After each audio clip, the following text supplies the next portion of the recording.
По Немања Видич и Рио Фердинанд заминува од Манчестер Юнайтед. Столбот на одбраната на црвените ѓаволи во изминатите години повеќе нема да го има. Манчестер Юнайтед нема да му го продолжи договорот на Рио Фердинанд и тој по 12 години поминати на Олд Трафорд го напушта стадионот. Оваа одлука му била соопштена на мечот со Саутемптон, одигран во неделата, веста му ја соопштил директорот на тимот Ед Вудвард и тоа во собликуваната веднаш по крајот на мечот. Тој долги години беше командант на одбраната, а иако е 35 годишен, Фердинанд се уште е во надпреварувачка форма која му дава за право да се надева на нов договор без разлика и колку ниски приходи да му донесе. Зачудува односот на клубот кон своите легенди. Фердинанд е еден од најтрофените фудбалери во историјата на екипата, а испаѓа дека тој воопшто и нема да игра повеќе на Олд Трафорд.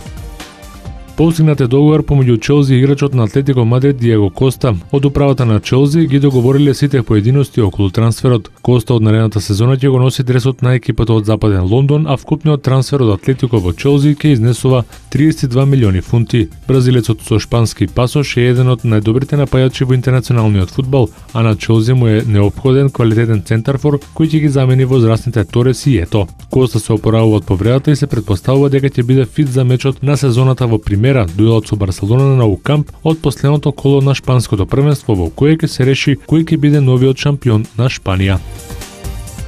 Некогашната светска тенисерка број 1 русинката Динара Сафина официјално потврди дека става крај на својата професионална тениска кариера на 28 годишна возраст. Сафина оваа своја конечна одлука ја соопшти на доделувањето на трофеот на сонародничката Марија Шарапова во Мадрид, која го освои првото место пред Симона Халеп. Русинката во својата кариера освои 12 титули, а токму еден од нив е во Мадрид. Покрај тоа Сафина има одиграно и 3 финални средби на Гранд Слем турнирите на Австралија Опен еднаш и на 2 пати на Ролан Гарос. На Вимблдон и US Open стигна максимум до полуфиналето. Има и сребрен медал за Русија од Олимписките игри 2008 година во Пекинг.